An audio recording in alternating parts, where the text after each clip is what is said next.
2026 is going to be an awesome year. We got some pretty cool stuff coming up. First off, we got Foundations of Recovery. This is our flagship program. We're starting it in January. This is for anyone, man, woman, or couple who wants to come and reclaim their heart from shame, trauma, and betrayal. We start off with an education on all sorts of principles, give you the common language. We feed you from a fire hose in terms of all things recovery. It is such a great start to recovery. And we get at the roots of things, Tyler. This isn't like any other program. Like, this is our healing journey in process, and Foundations is where we begin. If you look at the value that you're getting there to kick off a good recovery with all of the right education, all of the right language, and a team to get you started while also being directed by Brannon and myself through the whole process, what a deal. So if you're interested, if you're struggling, if you've been wanting to do something for a long time, jump into this. This only comes around every so often, and we would love to have you there.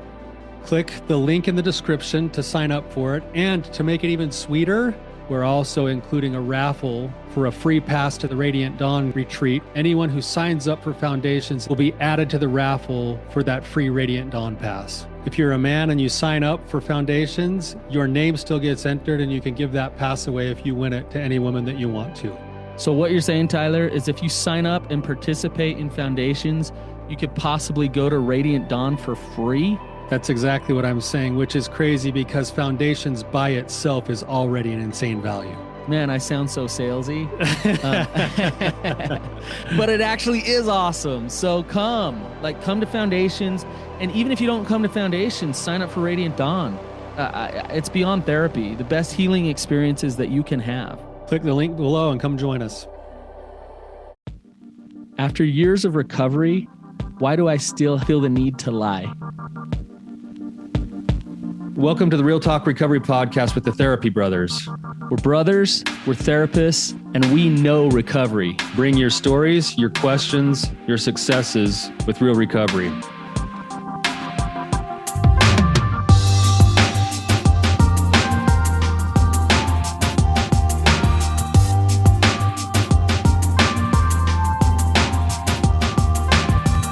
Brannon, the old honesty episode, man. How are you doing this weekend? I'm excellent, doing really well. So looking forward to this upcoming weekend, going to spend some time with you.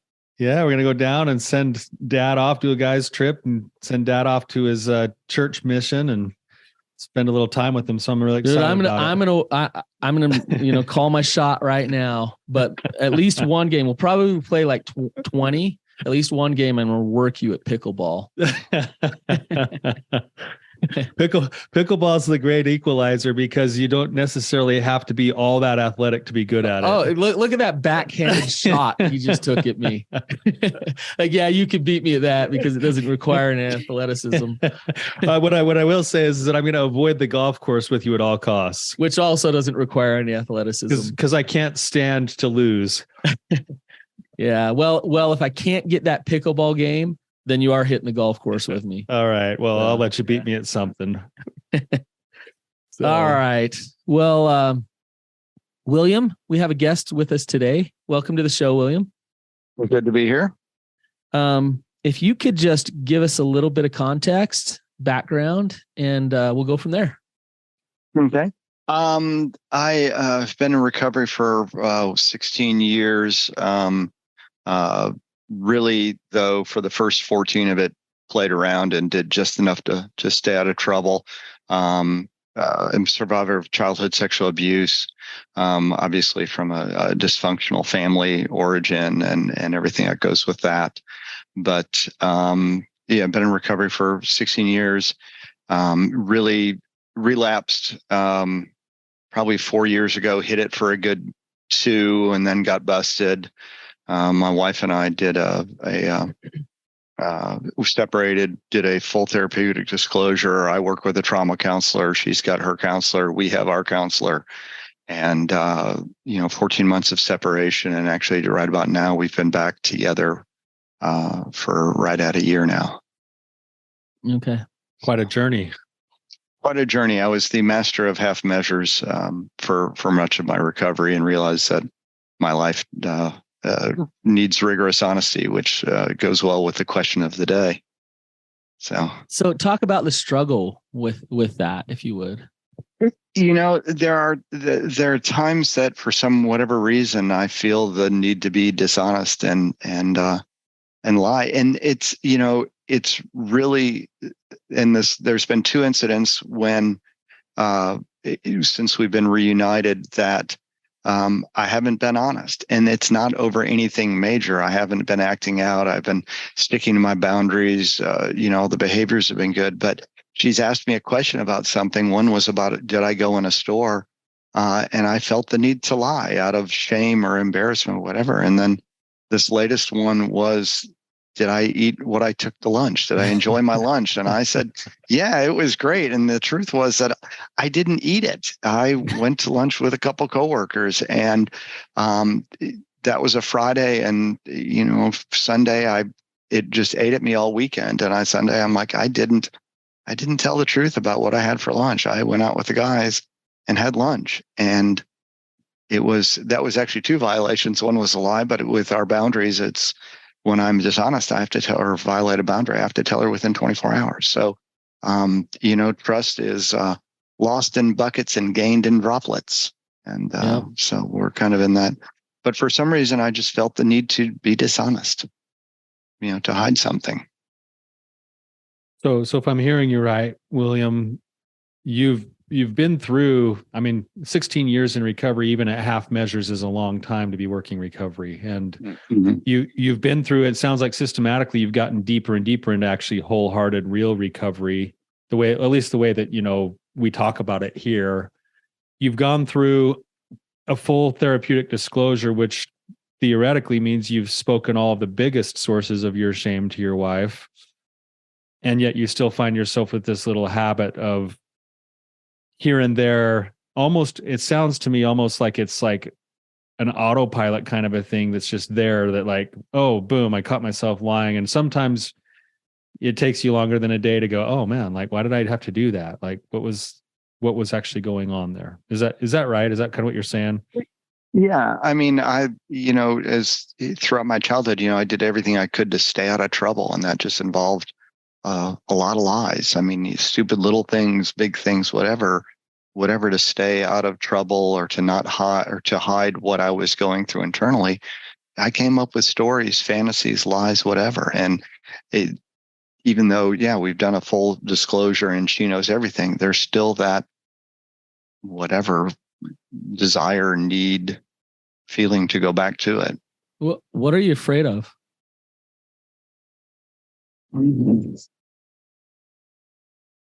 I guess being completely open and honest, which I've been there, I've done it, all that, but there's still at times that need to, or that feeling to not be honest. Yeah. You're not answering my question. So when I say, what are you afraid of? I'm saying, if you were to be completely open and honest, if you're open and honest about not eating the chili in that moment or going in that store, and it sounds like you're talking about when you're, and specifically talking to your wife, what are you afraid of? Just letting her down. Yeah. Okay. I'm going to dig here. I'm going to be a little annoying, William. So why are you afraid of letting her down?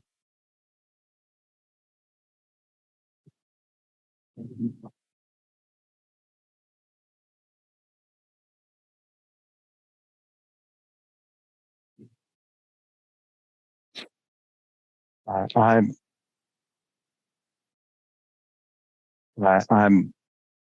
don't know. I guess the fear of going back to where I was.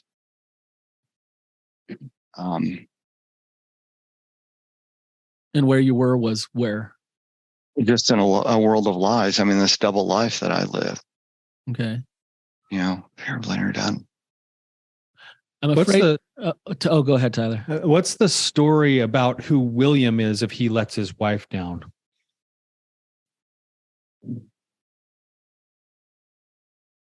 That failure?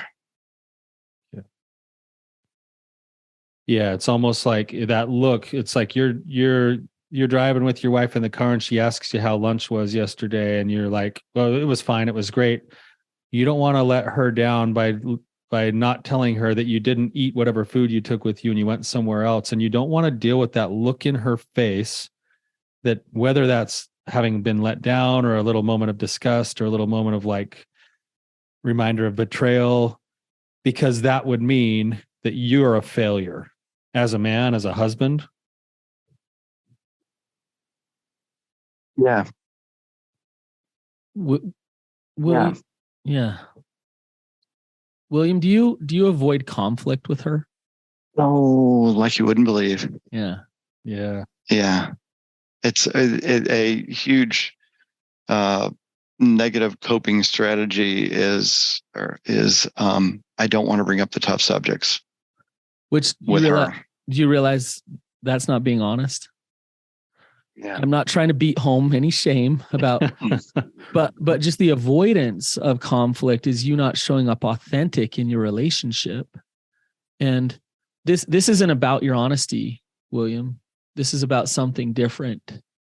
And can you see what it is?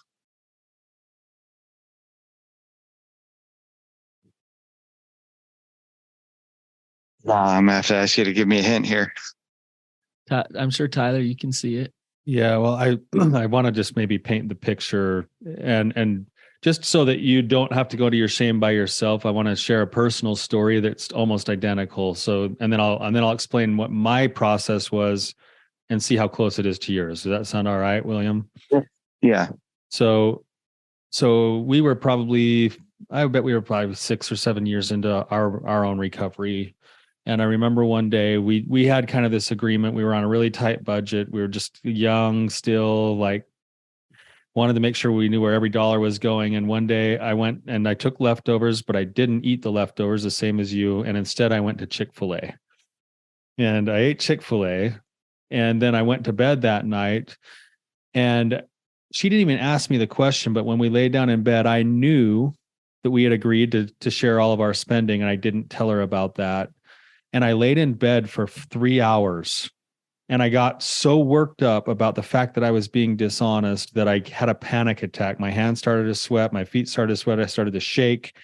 I finally had to like wake my wife up at like 2 a.m. and be like, hey, we got to talk. And she sat straight up. She's like, please don't do this to me right now. I can't handle another disclosure. I can't do it. I said, no, I got to tell you. And I thought she was going to like kick me out. I thought we were going to be separated again. And I was like, I didn't tell you today that I ate Chick-fil-A. And she looked at me like, are you nuts? Like, go back to bed. Like, why did you wake me up at 2 a.m. to like, but the issue was this. I didn't tell her in the first place because I didn't want to see the look of disgust on her face or disappointment in her face. And instead of owning the choice that I made earlier to just go and eat lunch at Chick-fil-A and then come home and say, hey, you don't have to like it, but this is what I did today, and here's the reasons why. I was so afraid that her reaction to me would confirm that I wasn't enough, that I was willing to be inauthentic with myself. And here's where the trap comes in, is that if I live that way, and this is what I think you were saying about going back to where you were, you not only are acting outside of your congruency as the kind of man you want to be, but you're fueling actually more shame onto yourself because you're unwilling to be authentic with who you really are. And then you have to doubt whether or not your wife would really love you because she never actually really gets to see who you are. Right? So then you're always living in that state of doubt and fear and shame all the time of like, because she never really does get to know that William likes going out to lunch with his coworkers, that William's a human being. Like my wife says this to me all the time. She's like, Tyler, Brannon says this to me all the time. Tyler, I'd love to see you fail once in a while because then it makes you human to me. And I actually like the human part of you. Right. So Brannon, I don't know if that's where you were going or not.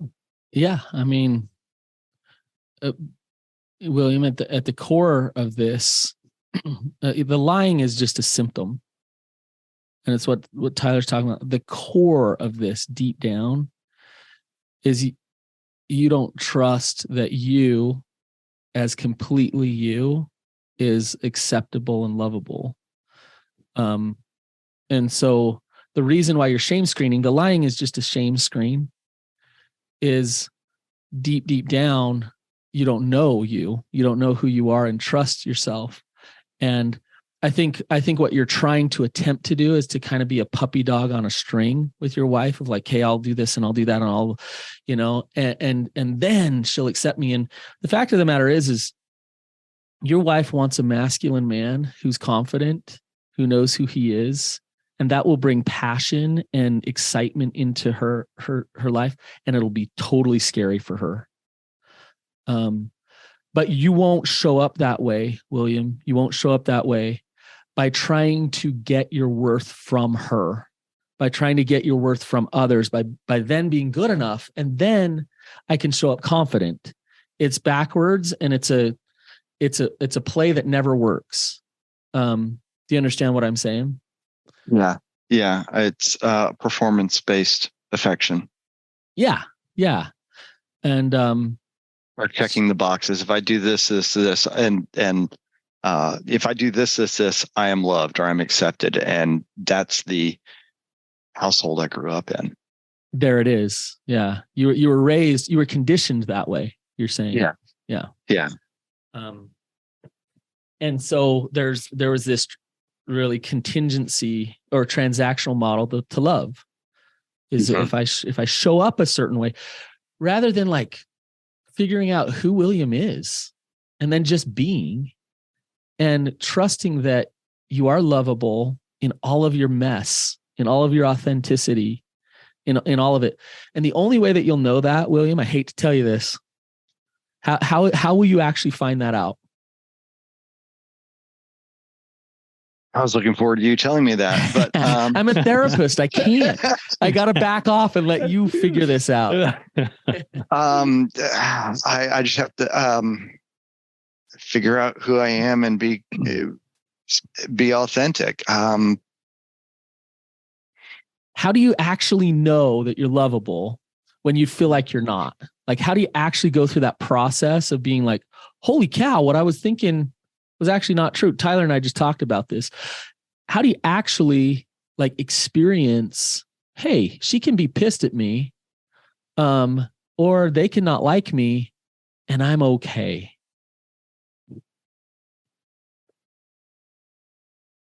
No, I'm missing the obvious here. This is the big question, right? The big question. Yeah. I think I'll speak to part of it that's already being done, William, that I think is worth at least acknowledging. You are doing deeper level recovery work now. You're looking at your trauma. You're looking at your false beliefs from childhood. You're doing, it sounds like, targeted treatment towards those things. And I think that those are important because every modality of that kind of treatment is geared towards this emotional experience of learning a new version of yourself, uncovering those new parts of yourself that have always been there, but maybe haven't been nurtured or seen. So in a lot of ways, you're already doing some of the right things. I don't know if this is where you want to go, Brannon, but one thought that I'm having, and this is what's so confusing and hard, is that the place where you now currently feel the most fear is probably the pinch point where you find yourself still being dishonest. And so part of the work that you are doing and need to continue to do is you not only need to practice the honesty of, hey, I'm a bad boy, I didn't eat my lunch. Now you got to go back and actually go a step further with it and go, hey, I chose not to eat lunch today because I felt like it was more beneficial to go out to lunch with the guys at work. And I just wanted to let you know, not only am I going to be honest with you, but it's okay if you're upset about that too. We can have a discussion about that. And I need to learn through practice that I'm capable of actually managing some of those places that are scary where conflict might rise up. Like, you can develop a skill set. You can develop the ability to like hold your own opinions while also showing validation and empathy for, say, your wife, that she's mad you didn't eat her leftovers. And when you do that, this is what's really weird, is that you start to develop more of your own strength. And even though she may not like that, outwardly, on the inside, she'll feel safer because she'll feel like she's getting more authenticity from you. And that will actually build trust faster than the trust you're trying to build by never making a mistake and never letting her see the mistake. Right.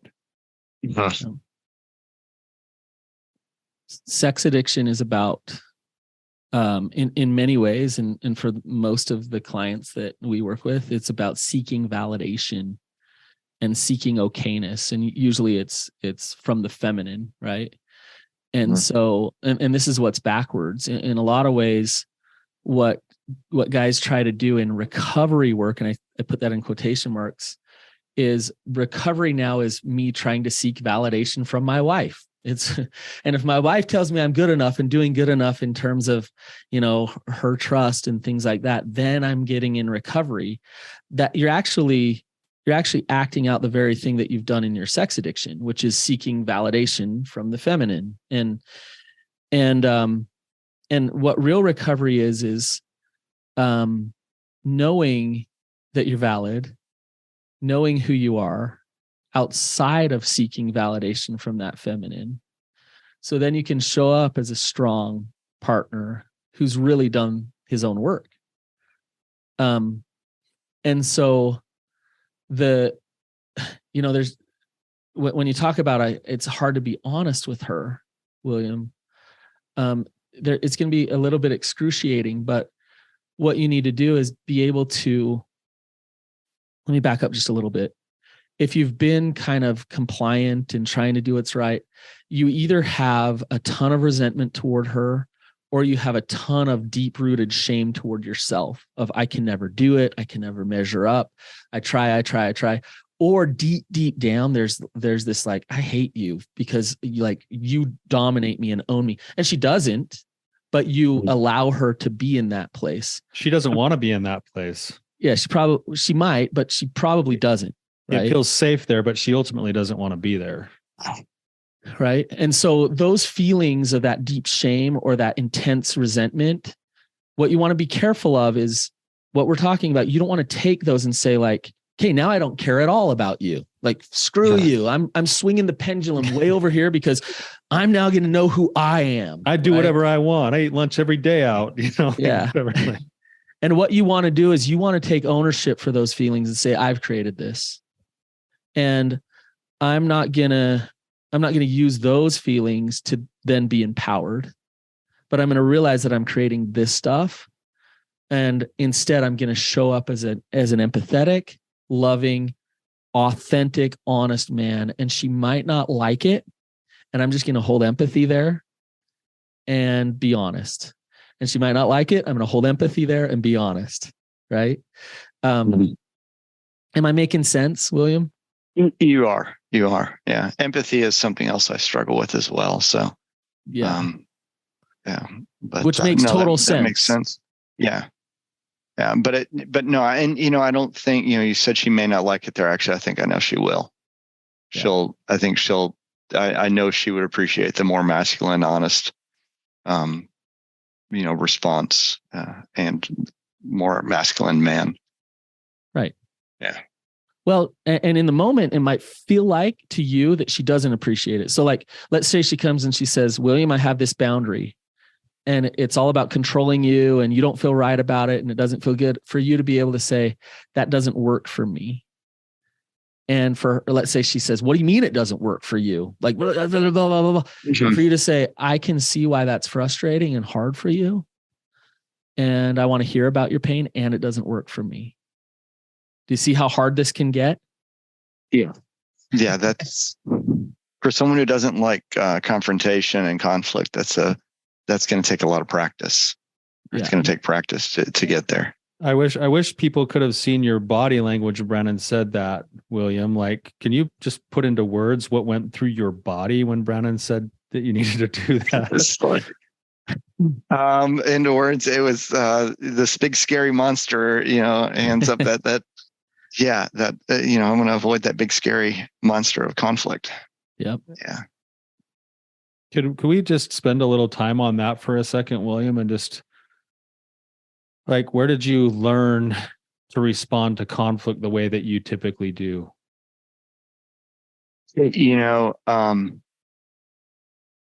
I always, in my family of origin story, I always talk about on the outside, the picture we painted was everything is great, and on the inside it was inner turmoil.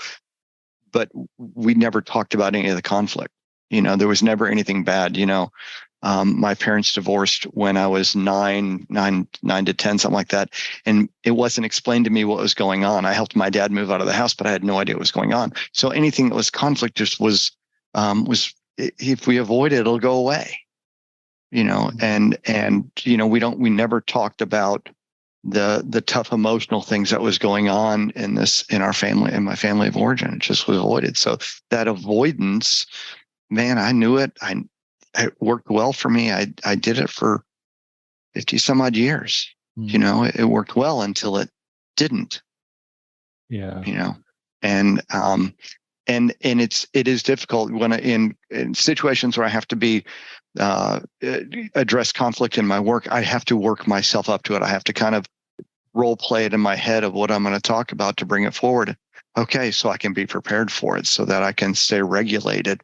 Even talking about it now, my heart is kind of racing. My hands, I can feel my blood pumping because it's not something I do well. It makes a lot of sense, William, and for you to describe it that way, that you learned a way to survive about handling conflict that's carried with you for your whole life. And it makes it even more difficult because now it's the habit loop, and it's also served a purpose for you over the years. And the alternative isn't going to lead to you singing Kumbaya with somebody, right? So it's like, the answer to break the habit comes with its own version of pain, and I think that's the hard part is that I wish I could tell you, like, yeah, you just do this and it's going to get a lot better. And it's like, well, it probably will, but when you do this, it's going to hurt. There's a reason why you developed the skills you did in your family, and the reason why you even use those skills now. But you said something that I think is really important towards the path through this. And you said, even right now, I'm having this come up inside of me. And when I have something at work I have to do, I need to role play it over and over again to know that I'm going to stay grounded. And here's where I'd maybe suggest that you give yourself a tiny bit of grace, is that, okay, you forgot about holding on to the honesty when you told your wife you didn't eat, you ate the lunch when you didn't. Right. Okay. In that period of time, whether it's 24 hours or a couple of days, the work is still the same that when there's conflict at your job. You role play it, you get yourself grounded, you get your heart at peace, and then you step back into the game and you go and you have that practice. And if you have a team that will help you to kind of do that role play, to keep you grounded, to go, hey man, like, that's old habit. You're stepping into this. Go talk to your wife right now. Like, that kind of stuff can be really helpful to keep pushing you back into that practice over and over and over again. Yeah. Yeah. Cause even that weekend, I think about, did I talk to anyone over that weekend? That happened on Friday, Saturday. Did I talk to him? I think I talked to one person, but I don't know, didn't really go through it, but it was always going through my head. But did I really open up to anyone about it? Or did I hang on to that shame of that situation? And I role played the conversation, but I even still then procrastinated on it and waited. I think there's a difference between honesty, kind of this version of honesty that we're talking about, and authenticity. And so we could say, okay, William now got honest because he went and he tattletaled on himself. So he did his full disclosure. He got it all out. He told his wife about the lunch. He, like, a day later, he tattletaled. You were like, you copped to something. And that's just one little version of honesty. That was disclosure honesty. Disclosure. Yeah. That was like, okay, here's a behavior that I did honesty. Yeah. But where you're going, Brannon, is deeper than that. Yeah. Authenticity might look like, and I'm not saying, this is where you really got to dig deep, William, and ask yourself, who am I? It might look like, hey, honey, like, I didn't eat the lunch, and I'm just going to tell you that some days I'm not going to, and some days I'm going to go out with the guys at work, and I probably won't come home and tell you either way. Like, just so you know, like, I might spend some money on lunch, with the guys at work. Like, that And that feels okay to me. Like, do you see how that might be harder than let me tell on myself that I didn't eat the chili? Do you see what I'm saying? And Brannon, Yeah, you could even go a deeper level than that, where William has to go to his wife and not only say, "Hey, I'm not going to eat leftovers sometimes," but, "Hey, you know what? Those leftovers you made, that's actually not my favorite thing to eat." Like, right.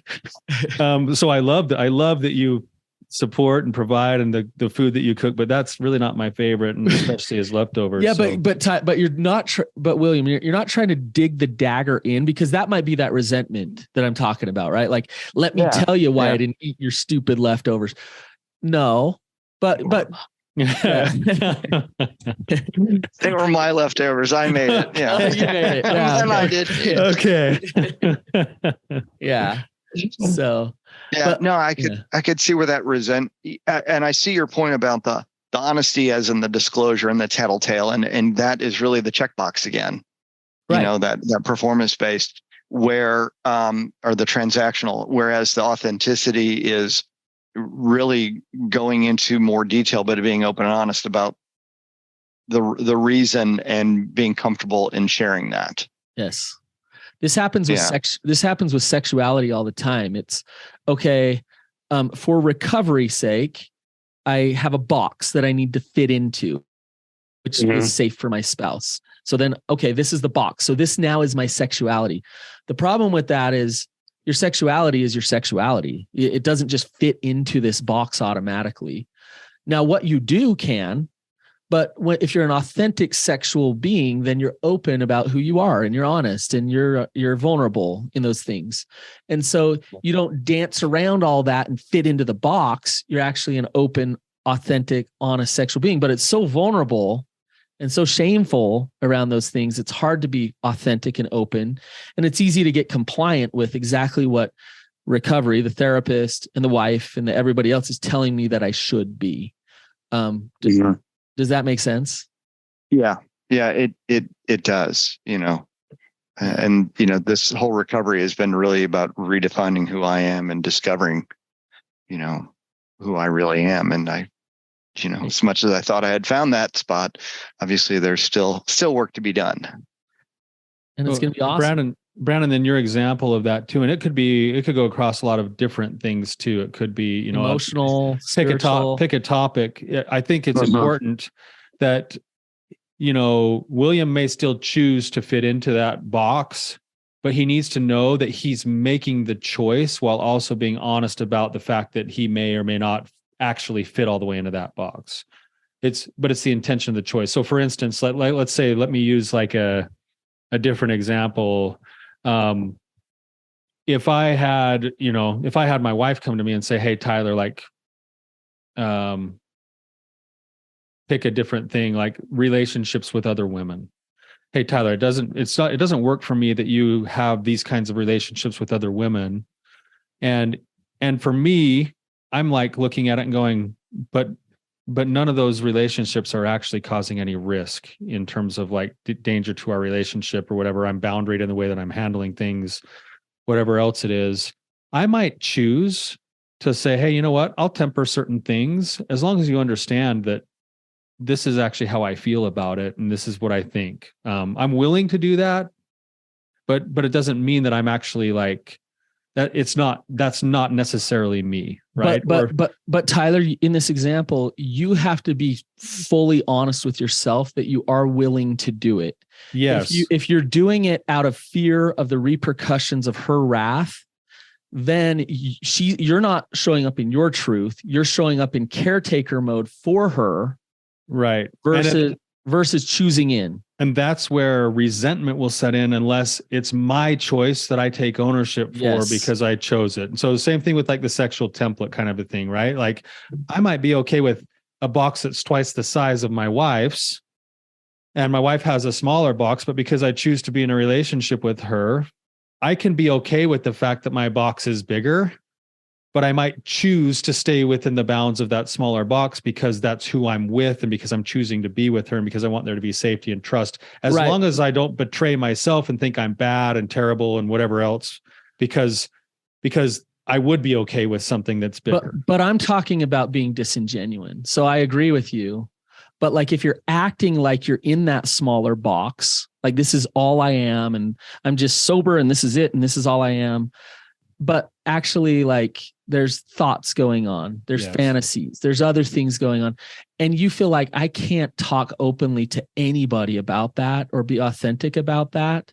Then you're faking it. You're manipulating. And do you see what I'm saying? Like, yes, you can choose to keep the boundaries sexually. You can be faithful in these ways, but you can say, I choose to be faithful in these ways. And I have this sexuality about me. It's like spirituality. I might choose to go to a certain church and do certain things, but be authentic of like, I might not believe that, or I think this about God too, or that. And like my thoughts and my authenticity is still there, but because of our relationship, I'm choosing to practice this way, but I'm open and I'm honest and I'm authentic. Yeah, I agree with what you're saying there, Brannon. I'm kind of wondering, like William, as Brannon and I are having this debate back and forth, what are you gleaning, if anything, from it? I think Brandon's talk or bringing up religion and I go to this church, but I believe this is that, am I comfortable? For much of my life, I've gone for the fear flight, the fawn mode, acquiesce mode, along with freeze. Those two are kind of where I hang out or have hung out. And, the thought about being authentic in beliefs and religion and saying, yes, I go to this church, but I also believe this, and being able to share that. And I have difficulty even sharing that information because I still, this attachment of, I don't want to be confrontational with this person because I fear I'm going to lose that connection. And it's the authenticity, is being authentic and saying, this is where I am and this is who I am, and being comfortable with that. Right. And that's what that authenticity is I'm still, there's more, I guess, more work to be done, or I know there's more work to be done in that authenticity. Say, this is who I am. This is what I believe, and being able to stand there and being comfortable with it, even though it could be painful and hard to say that, I still have to be able to do that and to be able to say, this is where I am. I don't agree with you. This is where I am. Yep. And being able to hold that line. David, I think, I said David. Well, that's like a different caller. Sorry, William. I think where you're going actually though is like this is a great place to be in your own journey of recovery with where you've been at, because this is at the crux of it all, right? It's like I picture you could take that "This Is Me" song from The Greatest Showman and just play it while you stare at yourself in the mirror every morning, and like that's where you're headed. Like you're going to be stepping more and more into that, where you can know who you are, you're coming to know who you are, and you can actually start to feel good about who you are in all of your conditions, to the point that eventually you can share those things with the people that matter the most, your sponsor, your group, and especially eventually your wife, and know that you can also trust yourself to not have to lose the most important relationships, because this is what's the weirdest trick is we try to hold on to relationships by performing in ways that we're actually not authentic. And then we wonder why we can't find connection. When in reality, if we were to work towards living a life of authenticity, we would filter out the people that shouldn't be around us, and we'd filter in the people that want to be with us. And that's really the only way we can actually really ultimately have those deep connections that we look for. Yeah. Right. And you bring up a valid point. I have a sponsor, and I have a couple of different groups that I participate in. I'm very active in, and I feel like I'm authentic in those. The one that's really hard to be authentic in is the one I'm in every day. Yeah. My wife. And I feel like with my groups that I'm authentic and honest and share everything. And yet the one at home is the hardest one to be. There's the most at stake there. That's exactly what it is. I've got the most to lose in this relationship. The fear is the greatest, and you want the validation there worse than anywhere else, and yet the very thing that she probably really craves from you is strength, and she'll feel that strength through you not showing up compliant. There's this. Go ahead. I was going to say, she's even told me she feels I'm the bravest person out there for digging into this, and yet I have a trouble seeing myself as a brave person. I gotta say, like, as I'm talking to you, William, like, there's this powerful man right underneath this shame. It's like right there, like you're ready to bust out. I can tell you're sick and tired of this. But the only way through is through some courage, and it's going to be messy. And at first, when you do it, you're going to be like, dang it, why'd I listen to Tyler and Brannon? Like, it sucks. And then guess what you got to do? You got to go try again, and then go try again. And then eventually what you'll realize is like, whoa, I can be me and I can be loved. Like, this is great. I really, I enjoy this. And then you'll start to gain that confidence. You'll start to really understand who you are. There's this, I don't know if you guys have seen this, but there's this like short on YouTube where this woman is walking in her house and her husband like opens the door and he's like running in front of her and just like fixing everything. He's moving like things out of the way so she doesn't step on things. He's throwing food on the table right when she sits down, and he's like diving and like just like doing everything to make sure that she can just, and she doesn't even look at him. She doesn't even acknowledge that he's flying all around her. And she kind of sits down and rolls her eyes, you know? And I think, you know, she doesn't want that man. She doesn't even notice that man, because what that man is scared of her, right? She wants a man who can stand steady, see her, be there with her. And so it's right there, William. You're doing the right work. I think this is kind of the linchpin to it. Take these risks, practice this empathy, practice this honesty. The only way to do it is to practice it, and to practice it with her. You know, what's cool about what we're doing right here too is that in about 2 weeks, when this episode drops, you'll be forced into some practice. That's true. When she listens to this, just empathize with her and be honest with her. When she hears William say, I'm scared of losing my wife and I have a really hard time being vulnerable with her because she matters the most to me, guess what? You're going to get a chance to step in with some authenticity and show your wife that you love her, but be honest with her. And that's going to be freaking awesome. It'll be good practice. So yeah. I have go ahead. I just want to know what's coming up inside of you, William. I'm kind of want to get a read on your emotions right now.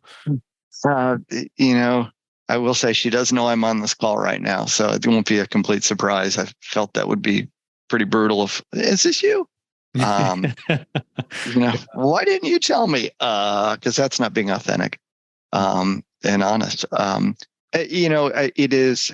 You know, I mean, I've tackled other things. It's the I've tackled a lot of things the last couple of years, and I think with practice and by digging in, and I do realize that that will be painful. You know, nothing.